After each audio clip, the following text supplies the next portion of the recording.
produce the bureaucratic distribution and welfare agencies and fiscal distribution in local and state governments. Okay. So when I said before, when my wife and I were young and starting up, and we had my daughter was like 3, 2.5. Oh, she might have been younger than that. We had about between $10 and $15. We had between like $10 and $15 after paying for our rent. We were living in what was Section 8 housing at the time in Washington State, and we didn't realize it was Section 8. We didn't understand Section 8 housing. I guess that was all of our white privilege and stuff that was showing, right? And I found out later we were like one of like 3 or 4 families that were there that were paying the full price. Everyone else was paying getting state help to pay like a reduced Section 8 price. So we swallowed our pride a little bit and wanted to go down and try to see if we could get like $100 a month. That's all this is back in the 90s. We're asking for like maybe $100 a month just so we didn't have to choose between, food and bills. So like every 2 weeks pay period, because I was going to college at the time. I had just left the military the first time, and I was going to college for corrections and law enforcement. That was what I was that was what I was planning on entering. So I mean, I had that going on, and then I was raising my daughter, working around my wife's schedule, and then once I got my diploma, I was going to go into corrections or security or whatever it was, or police, become a police officer, work on the career. And back then, the Montgomery GI Bill was garbage, unless you were hanging out in mom's basement and had no bills, no responsibilities, no nothing, and everything else was being taken care of for you, and all you had to do was just go to school and buy your books, and that was it. It would handle that, but nothing more. The GI Bill that we have right now is far superior, right, to what was going on there. Just when I lived in Seattle and rented, they have folks either those Section 8 vouchers in nice apartment complex, and I'd get really mad when I'd smell pee in the elevator. Yeah, we were in Tacoma, Washington, actually. That's where we were in. There was an apartment complex that basically that straddled both sides of a road. I mean, I think it was like 150 units. I eventually ended up working for it. That's how I found out we were one of 5 families paying full price.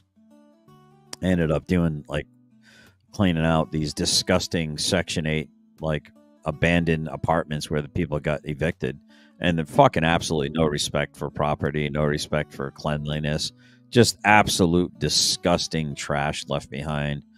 I mean, you don't really realize how disgusting human beings are until you hang out with people that aren't you, apparently.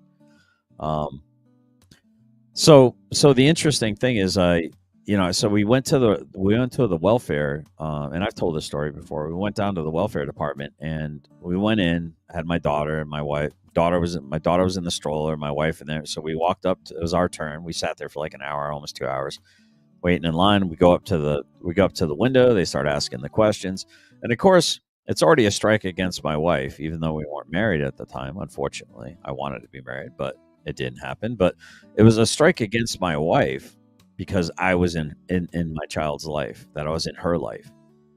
That if she were a single mom, they would jump all over it and help her out as much as possible. But then she probably wouldn't be able to have a job, in my opinion. Because again, that's when I found out that they want you fully on the system or fully off the system. There's no like, hey, all I need is just a little helping hand. I just need like $100 a month. I'm not looking to pay my rent. I'm not looking for you to pay all my grocery bills. Just need $100 a month. That's it, until we get some traction, right? And that's when I realized it was all the way on or all the way off. Walrus says, when you don't pay or own it, you destroy it. That's the mentality. Yeah, I mean, it's a cultural thing.